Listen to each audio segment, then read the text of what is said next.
The journey to mastering a skill begins with understanding what to learn and the stages of the learning process. Choosing the right skill is crucial. You might be tempted to dive into something purely for fun or necessity, but purpose matters. The author encourages identifying why you want to learn a particular skill. For instance, someone learning basic accounting might do so to manage a small business effectively, while another might learn mountain climbing for the thrill of adventure. The key is aligning the skill with a meaningful goal, which makes the process more rewarding and motivates persistence through challenges. The stages of learning provide a roadmap for what to expect. Imagine learning to play the piano. At first, during the unconscious incompetence stage, you're oblivious to how much you don't know. You might recognize a piano and understand that pressing keys makes sound, but the complexities of music theory, finger positioning, and rhythm are beyond you. Soon, conscious incompetence sets in, where you become aware of your shortcomings. You know the notes, perhaps even a simple scale, but your playing lacks fluidity and finesse. This stage can feel daunting, but recognizing gaps is the first step to improvement. With deliberate practice, you enter conscious competence. Here, your skills develop, but they require focus. You might play scales with reasonable accuracy, though reading sheet music still takes effort. Over time, with consistent practice, you reach unconscious competence. Playing becomes second nature. Your fingers glide effortlessly across the keys, and you can even improvise without thinking. This progression is universal across all skills, whether it's learning a language, mastering a sport, or developing a technical ability like coding. To decide what skill to pursue, consider its relevance to your current life situation. Someone facing a significant life change, like a new career or a health condition, might prioritize practical skills like budgeting or cooking for specific dietary needs. Meanwhile, those looking for enrichment may focus on hobbies that bring joy or relaxation. The author also highlights the importance of opportunities available to you. Perhaps a friend offers mentorship, or your workplace provides resources for skill development. Once you've chosen a skill, expect challenges, especially during the early stages of learning. Many people give up because they underestimate the effort required. The story of the author's friend who transformed her life through self-taught jewelry making is inspiring. After a divorce, she had no marketable skills, but with persistence and incremental progress over 5 years, she not only mastered her craft but turned it into a thriving business. This transformation underscores the power of learning as a tool for life change. Learning also requires a shift in mindset from passive consumption to active engagement. Many of us grew up in educational systems that emphasized memorization and regurgitation rather than understanding and application. This traditional approach often leaves us unprepared for self-directed learning. To counteract this, you must actively process information and apply it to real-world scenarios. For example, instead of just reading about photography techniques, start taking pictures, experimenting with lighting, and analyzing your results. In summary, Chapter 1 establishes a foundational understanding of the learning process.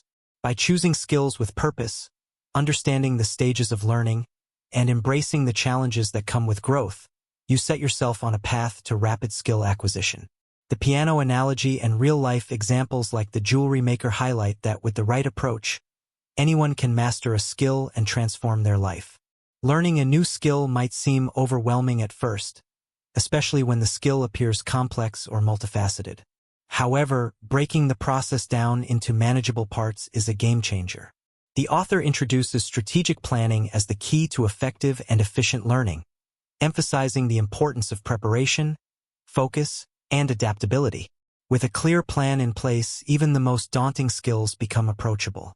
The first step is deconstruction, breaking a skill into smaller, actionable subskills. Imagine building a house. You wouldn't simply declare, "I'm building a house," and start hammering nails randomly. Instead, you'd break the process down into tasks like creating blueprints, constructing the foundation, framing, wiring, plumbing, and so on. Each of these tasks requires its own set of skills. Similarly, learning a skill like playing the guitar involves subskills such as finger positioning, strumming patterns, reading sheet music, and understanding rhythm. By focusing on one subskill at a time, the task becomes less overwhelming, and progress is easier to measure. Not all subskills are equally important, though. The Pareto principle, or the 80-20 rule, suggests that 80% of outcomes come from 20% of efforts.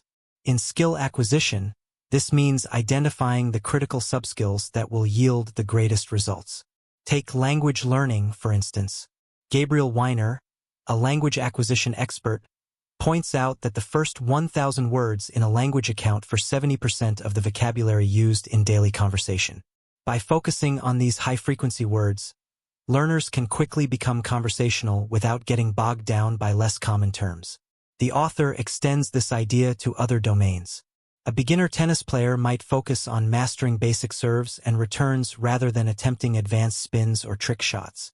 Similarly, someone learning graphic design could prioritize understanding color theory and composition before delving into advanced software features. By identifying and focusing on these high-impact areas, learners can achieve meaningful progress more quickly. Another critical aspect of strategic planning is mixing styles and mediums of learning. The way we engage with information can significantly affect how well we absorb and retain it. While passive methods like reading or watching videos provide foundational knowledge, active methods like practicing, teaching, or discussing reinforce understanding. For instance, a student learning to cook might start by watching videos or reading recipes, but should also spend time experimenting in the kitchen and discussing techniques with experienced chefs. Combining various learning methods ensures a more comprehensive grasp of the skill. The Solomon Felder Learning Style Framework offers additional insights into tailoring your approach. Some learners thrive on active engagement, diving straight into hands-on practice, while others prefer reflective approaches, taking time to analyze and plan before acting. Visual learners benefit from diagrams and videos, while auditory learners may prefer podcasts or lectures. By understanding your preferences, you can customize your learning experience for maximum effectiveness. However, the author cautions against over-reliance on any single method or style. Instead, a balanced approach that incorporates multiple perspectives often yields the best results. For example, if you're learning photography, you might watch tutorials, read books, join a photography club for discussions, and practice taking pictures in various settings. This diversified approach not only keeps the process engaging, but also helps uncover connections between concepts. The final piece of strategic planning involves gathering and filtering resources. In today's information-rich world, the challenge isn't finding material but discerning which sources are credible and valuable. The author advises starting broad, collecting as much information as possible, and then narrowing down to reliable, relevant content.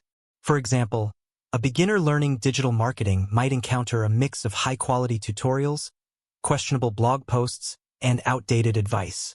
By cross-referencing multiple sources and focusing on widely accepted practices, learners can avoid misinformation and focus on strategies that work. It's also essential to recognize patterns and overlaps in the information you gather. Repeated themes or ideas across credible sources often indicate foundational principles of a skill. For instance, if every reputable guitar instructor emphasizes finger exercises and chord transitions, you can be confident these are critical areas to focus on. Conversely, niche advice or controversial techniques may not be as universally applicable. An interesting point the author makes is the importance of seeking dissenting opinions. While it's natural to gravitate toward resources that confirm your existing beliefs or align with your preferred methods, exposing yourself to alternative perspectives can deepen your understanding. For example, if you're learning about fitness, exploring both traditional strength training approaches and newer functional training methods might reveal valuable insights you wouldn't have encountered otherwise. Finally, strategic planning is not about creating a rigid, unchangeable roadmap. Instead, it's about building a flexible framework that can adapt as you progress and discover new challenges or opportunities. A well-thought-out plan gives direction and purpose to your efforts while leaving room for adjustments. As the author notes, the best plans are those that evolve with the learner's needs. In essence, Chapter 2 highlights the power of planning as a catalyst for effective learning. By deconstructing skills, prioritizing high-impact areas, mixing learning styles, and curating reliable resources, you set the stage for success. Strategic planning doesn't just make learning more manageable. It accelerates progress and ensures that your efforts lead to meaningful, lasting mastery. Once you've developed a strategic plan, the next step is practice, arguably the most crucial and challenging phase of skill acquisition. While the idea of practice might seem straightforward, the author stresses that not all practice is created equal. Simply going through the motions isn't enough. The key to mastering a skill lies in practicing with purpose, focus, and consistency. This chapter unpacks the techniques and mindsets needed to ensure your practice leads to genuine improvement. The cornerstone of effective practice is deliberation. Deliberate practice means targeting specific areas of weakness rather than mindlessly repeating what you're already good at. For instance, a pianist learning a new piece might struggle with a particularly complex passage in the middle. Rather than playing the entire song repeatedly, deliberate practice would involve isolating the tricky section and working on it until it flows as smoothly as the rest of the piece. This approach ensures that your efforts directly address your challenges, leading to more efficient progress. An illustrative example comes from Cal Newport, who excelled in discrete mathematics by rigorously applying deliberate practice. Faced with complex proofs, Newport would copy problems onto sheets of paper and work through them methodically. When he encountered concepts he didn't understand, he sought out additional resources, such as textbooks and online tutorials, to fill the gaps. By repeatedly drilling the areas he found most challenging, Newport not only mastered the subject but also achieved the highest grade in his class. His story highlights how focused, intensive practice can lead to exceptional results. Another powerful practice technique is interleaving, which involves mixing related skills or topics during a single session. Unlike the traditional approach of blocking, where you focus on one skill at a time, interleaving encourages switching between different but related tasks. For example, a tennis player might alternate between practicing serves, volleys, and backhands instead of spending an hour solely on serves. This method forces the brain to adapt and creates stronger connections between concepts, ultimately improving retention and versatility. Interleaving can feel less comfortable than blocking because it disrupts patterns and prevents you from falling into a repetitive rhythm. However, research shows that this discomfort is beneficial. By constantly switching gears, you train your brain to distinguish between skills and apply the right technique in varied contexts. For instance, a math student alternating between solving equations, graphing functions, and working with exponents develops a deeper understanding of the subject than if they focused exclusively on one topic at a time. Spaced repetition is another critical practice method that emphasizes spreading learning sessions over time rather than cramming all at once. Imagine trying to memorize a list of vocabulary words. Reviewing the list 20 times in one day may seem productive, but revisiting it 10 times over a week results in far better retention. The brain needs time to consolidate information, and spaced repetition takes advantage of this process.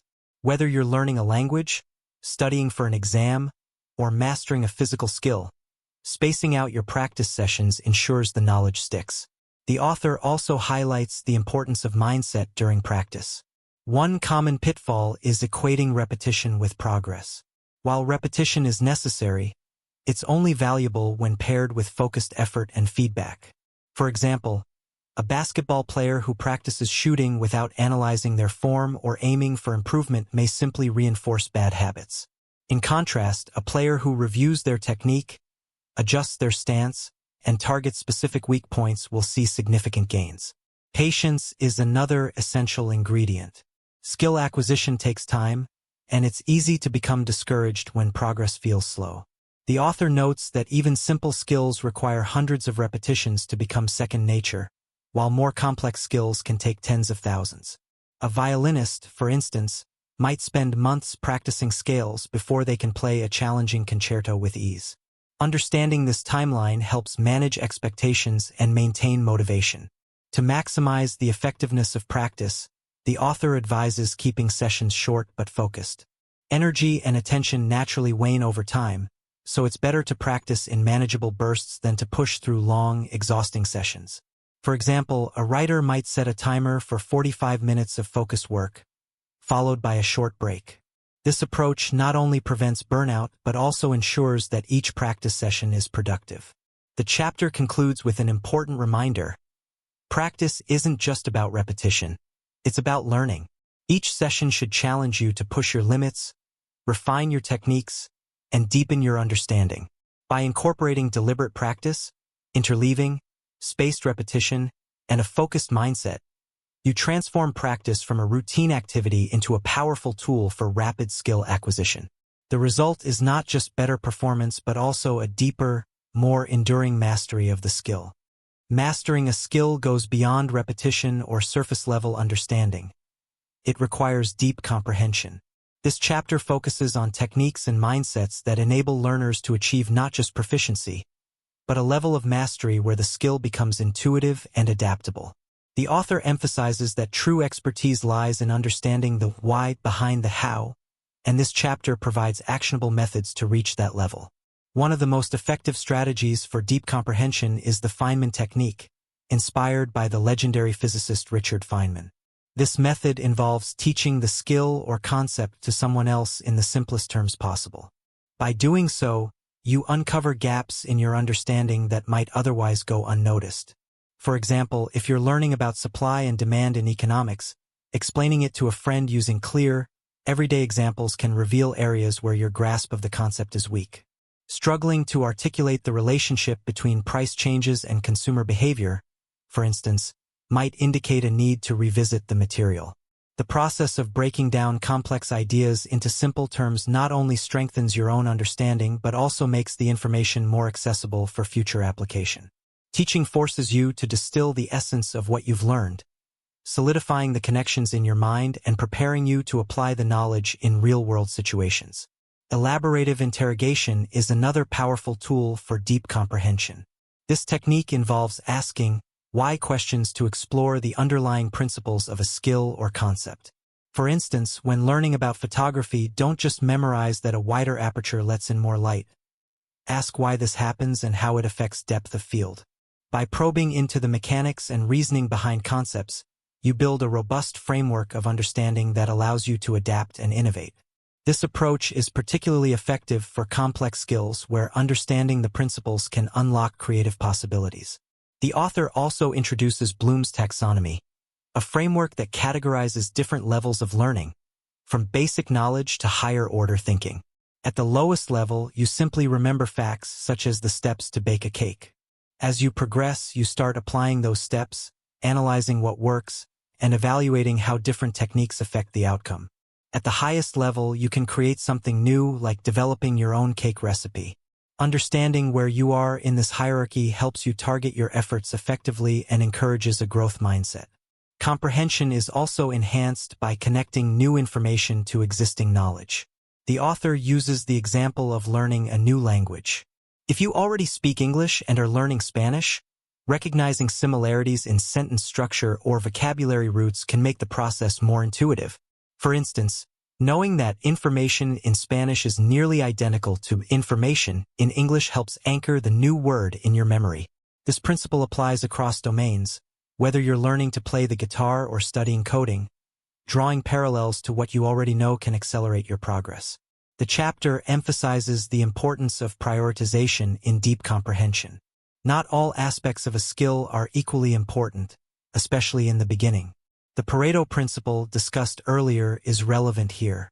Focus on mastering the 20% of knowledge or skills that yield 80% of the results. For example, when learning to cook, mastering fundamental techniques like knife skills and basic seasoning will have a far greater impact than learning to prepare elaborate dishes right away. Visualization is another tool for deepening comprehension. Mentally rehearsing a skill allows you to practice without physical repetition, which can be especially useful in fields like sports or public speaking. A basketball player might visualize making free throws, focusing on the arc of the ball, the flick of their wrist, and the swish of the net. This mental practice reinforces the neural pathways associated with the skill, making physical execution more natural. The author also touches on the value of reflection as a means of comprehension. After a practice session, take time to analyze what went well, what didn't, and why. This introspection helps you identify patterns, refine your approach, and reinforce learning. For instance, a writer might review their draft and pinpoint areas where the narrative flow breaks down, then consider how to improve it in the next session. Finally, the chapter underscores the importance of curiosity and a willingness to explore. Deep comprehension isn't just about mastering a skill for its practical value. It's about engaging with the subject on a deeper level. For example, a musician might delve into the history of their instrument or explore different genres to enrich their understanding and creativity. This broader engagement fosters a sense of ownership and passion, making the learning process more enjoyable and sustainable. Chapter 4 reveals that true mastery comes from a combination of deliberate techniques and an inquisitive mindset. By teaching, questioning, connecting, visualizing, reflecting, and prioritizing, you develop a profound understanding of your chosen skill. This depth of comprehension not only enhances your performance but also equips you to innovate, adapt, and thrive in any context. Mastering a single skill is valuable, but combining multiple complementary skills creates a unique and powerful advantage. This chapter delves into the concept of skill stacking, where the focus shifts from excelling in one area to blending diverse abilities in ways that amplify their collective impact. The author argues that you don't need to be world-class in any one skill to create value. Being reasonably proficient in several complementary skills can make you stand out. Skill stacking is about creating synergy between different abilities.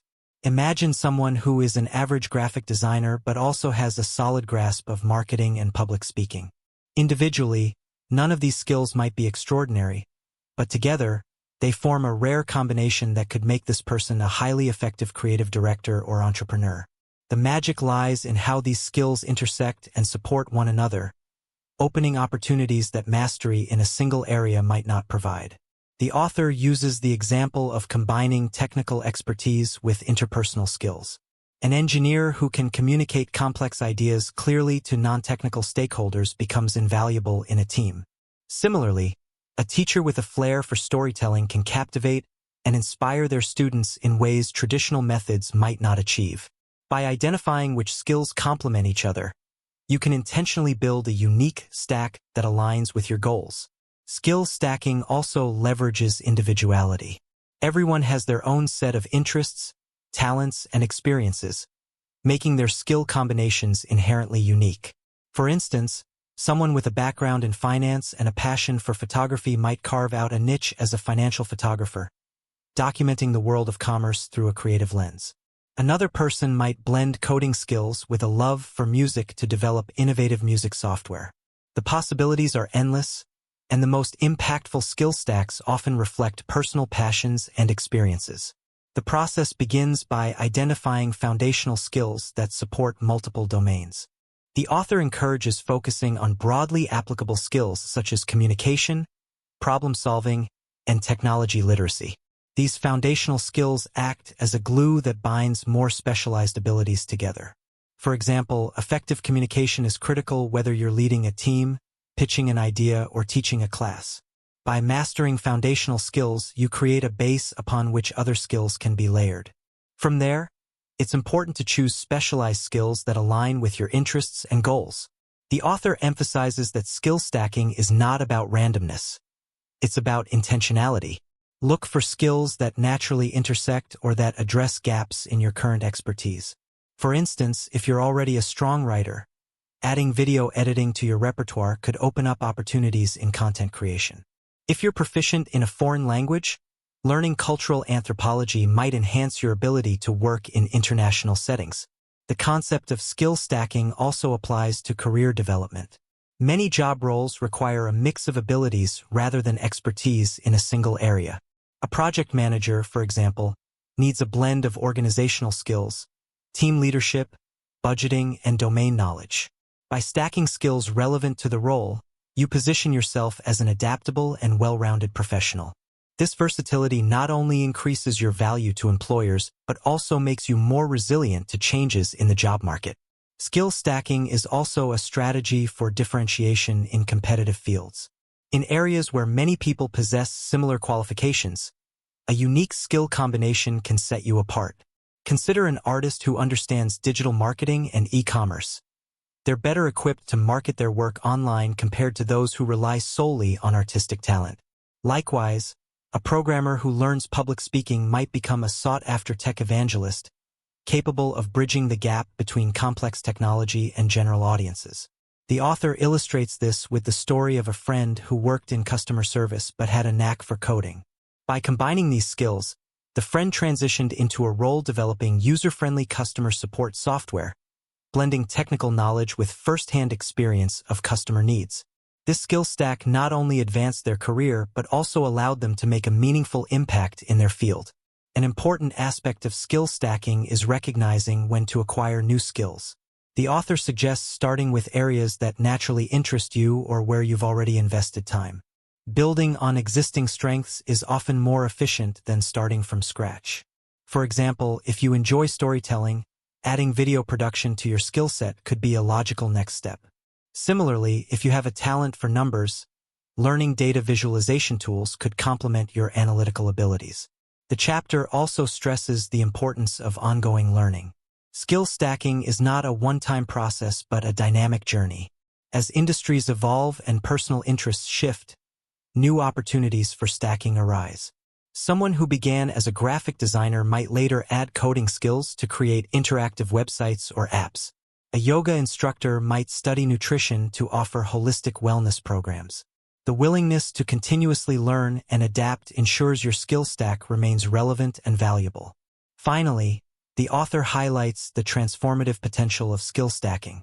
It's not just about becoming employable or successful. It's about unlocking creativity and solving problems in unique ways. When you combine skills, you create a toolkit that allows you to approach challenges from multiple angles. This versatility can lead to innovative solutions, whether you're designing a product, launching a business, or pursuing a passion project. In essence, Chapter 5 teaches that success doesn't require being the best in one field. By strategically combining complementary skills, you create a unique profile that amplifies your strengths and makes you stand out. Whether you're aiming to advance your career, explore creative pursuits, or adapt to a changing world, skill stacking offers a practical and empowering framework for growth. Learning is not a solitary activity, nor does it occur in a vacuum. The environments we inhabit and the people we surround ourselves with significantly influence how effectively we acquire and master new skills. In Chapter 6, the author emphasizes the importance of shaping your surroundings, both social and physical, to support your learning goals. By aligning these environments with your ambitions, you can accelerate progress and overcome barriers more efficiently. One of the most impactful aspects of the learning environment is the social circle you cultivate. The author highlights the dangers of negative Nancys, individuals who discourage your efforts, doubt your potential, or distract you from your goals. While such negativity might not always be malicious, it can undermine confidence and motivation. For instance, imagine trying to develop a fitness routine while surrounded by people who dismiss your goals as unrealistic or tease you for trying. Such attitudes can sap your enthusiasm and lead to self-doubt. Conversely, surrounding yourself with supportive, like-minded individuals can be transformative. Being in the company of people who share your goals or have achieved success in the same field creates a positive feedback loop. These individuals can offer encouragement, share insights, and even serve as role models. For example, someone learning a new language might join a conversation group where others are also practicing. The shared challenges and progress can inspire you to keep going, even when the process feels slow or frustrating. The author also discusses the concept of hotbeds, environments where excellence thrives. These are places where the combination of resources, culture, and peer influence creates an ideal setting for learning. Think of Silicon Valley for tech innovation or an elite sports academy for athletes. While relocating to such hotspots isn't always feasible, you can create your own version by connecting with online communities, attending workshops, or seeking out mentors who exemplify the standards you aspire to reach. In addition to social factors, the physical environment plays a critical role in learning. A cluttered, chaotic space can impede focus and productivity, while a well-organized, intentional setting enhances your ability to concentrate. The author suggests designing your physical surroundings to minimize distractions and maximize engagement with your chosen skill. For instance, if you're learning to play the guitar, set up a dedicated practice area with your instrument, sheet music, and any necessary tools easily accessible. This not only saves time but also creates a mental association between the space and the activity, reinforcing the habit. The idea of environmental cues extends to eliminating distractions that hinder progress. For example, If your phone constantly tempts you to check social media, consider silencing notifications or keeping it out of reach during study sessions. Small adjustments like these can have an outsized impact on the quality of your practice and learning. Another important consideration is the alignment between your goals and your environment. The author explains that our surroundings often shape our habits in subtle but powerful ways. If your environment doesn't support your learning objectives, it's essential to make deliberate changes. For instance, if you're trying to write a book but live in a noisy household, consider visiting a quiet library or using noise-canceling headphones. Such changes may seem minor, but they can make a significant difference in your ability to focus and stay consistent. Role models and mentors are another cornerstone of a supportive learning environment. Observing someone who has mastered the skill you're pursuing can provide valuable insights and inspiration. A mentor, in particular, can guide you through challenges, offer constructive feedback, and accelerate your progress by sharing their experiences. The author encourages seeking out individuals whose achievements resonate with your goals, whether through personal connections, books, or online resources. Social accountability also plays a pivotal role in sustaining momentum. When others are aware of your goals, you're more likely to stick to them. For example, joining a running club or a study group creates a sense of commitment to show up and participate. The shared accountability not only helps you stay on track, but also makes the process more enjoyable and rewarding. Finally, the chapter underscores the value of emotional support. Learning a new skill often involves setbacks, frustrations, and moments of self-doubt. Having a support system of friends, family, or peers who encourage you during tough times can make the difference between giving up and pushing through. Even small gestures, like a friend acknowledging your progress, can boost your confidence and reinforce your commitment to the goal. In summary, Chapter 6 highlights that learning doesn't happen in isolation. By cultivating a positive social circle, designing a conducive physical environment, and seeking inspiration and accountability, you create the conditions for success. These external factors don't just complement your internal drive, they amplify it, ensuring that you stay motivated and focused on your journey to mastery. The journey of learning a new skill is often marked by excitement and ambition at the outset, but maintaining momentum requires managing expectations effectively. In Chapter 7, the author emphasizes the importance of setting realistic goals, embracing the challenges of the learning process, and maintaining motivation through setbacks. Success, as the author explains, is as much about mindset as it is about method. One of the biggest hurdles in skill acquisition is the temptation to expect instant results. We live in a world of rapid gratification, where tutorials promise fluency in a language in weeks or fitness transformations in days. The reality, however, is that meaningful skill development takes time and consistent effort. The author warns against setting unrealistic timelines, as doing so often leads to frustration and burnout. Instead, aim for steady, incremental progress. For example, rather than expecting to master a guitar solo in a month, set a goal to improve your chord transitions or learn a simple melody. These smaller victories build confidence and keep you moving forward. A useful analogy from the book compares learning to climbing a mountain. When you start, the peak can seem impossibly far, but breaking the ascent into manageable stages makes the journey less intimidating. Each milestone, whether it's mastering a sub-skill, completing a practice session, or hitting a performance goal, brings you closer to the top. By focusing on the immediate steps instead of the entire climb, you stay engaged and motivated. The author also stresses the importance of embracing the natural ups and downs of the learning process. Progress is rarely linear. There will be times when you feel like you're making leaps forward, followed by periods of stagnation or even regression. These plateaus are a normal part of skill acquisition and often precede breakthroughs. For instance, a painter might struggle to perfect brush strokes for weeks, only to suddenly find the technique clicking after persistent effort. Recognizing that plateaus are temporary helps you stay patient and resilient during slower phases.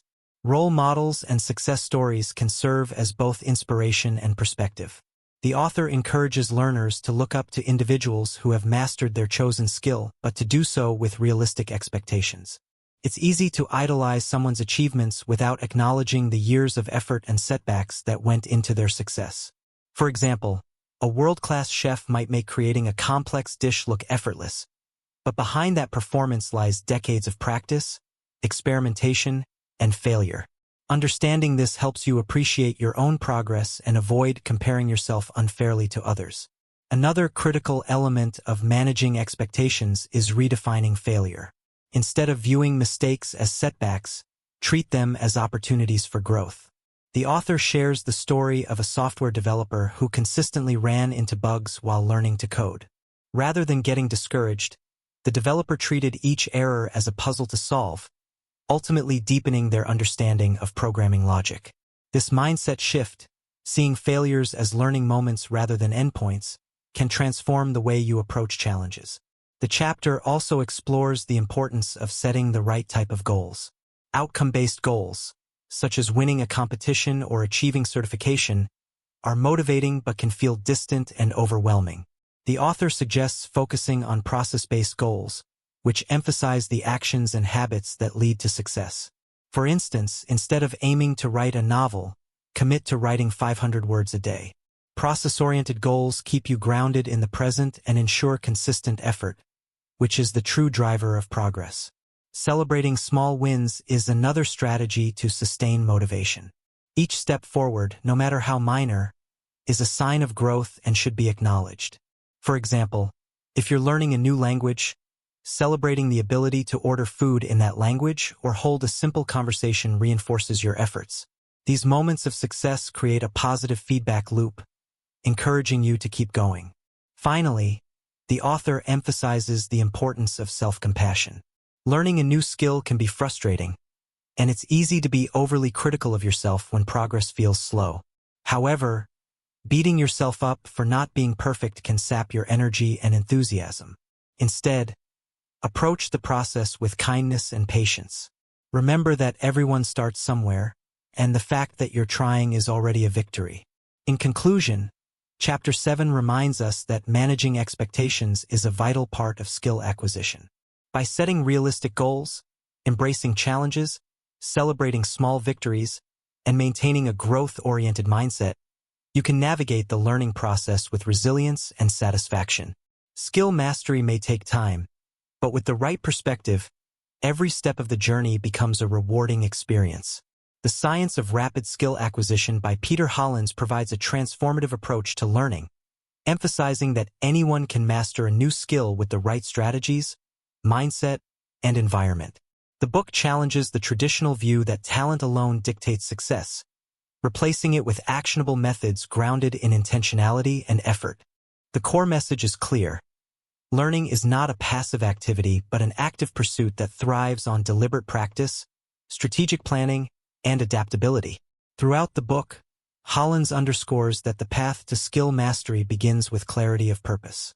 By choosing skills that align with personal goals and breaking them into manageable subskills, learners can avoid feeling overwhelmed and focus on what truly matters.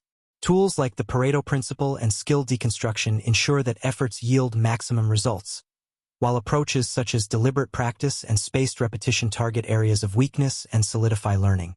Hollins also explores the significance of deep comprehension, showing how methods like the Feynman technique and elaborative interrogation help learners not only understand concepts but apply them flexibly in real-world situations. The importance of stacking complementary skills further highlights the value of unique combinations over singular expertise, making the process of learning feel expansive and creative. Perhaps one of the most profound insights is the role of social and physical surroundings in shaping success. Positive, supportive environments and relationships enhance motivation and accountability, while the elimination of distractions in your physical space fosters better focus. The book also advocates for a growth mindset, one that embraces setbacks as opportunities and reframes failures as integral to progress. Managing expectations ties the framework together, reminding us that skill acquisition is a journey, not a race. By setting realistic goals, celebrating incremental wins, and staying patient through plateaus, learners can sustain their motivation and enjoyment. Skill mastery requires resilience, persistence, and a willingness to adapt. In essence, the science of rapid skill acquisition is more than a guide to learning. It's a blueprint for personal growth and transformation. It demystifies the process of acquiring skills, making it accessible to anyone willing to put in the effort. The book's actionable insights and relatable examples inspire confidence in the idea that with the right tools and mindset, mastery of any skill is within reach. Whether you're pursuing a professional ambition or exploring a personal passion, Hollins shows that learning is not just about achieving outcomes. It's about embracing the journey itself. Thanks for watching. I hope you found this breakdown of the science of rapid skill acquisition insightful and inspiring. Remember, mastering a new skill isn't about natural talent. It's about strategy, effort, and the willingness to embrace the journey. Whether you're starting something completely new or looking to improve in a field you're already passionate about, the tools and principles in this book can guide you to success. If you enjoyed this video, don't forget to give it a thumbs up and subscribe for more deep dives into self-help and learning strategies. I'd love to hear from you. Drop a comment below about the skills you're currently working on or want to start learning. Let's inspire and support each other on this journey. Stay curious, keep learning, and I'll see you in the next video. Take care.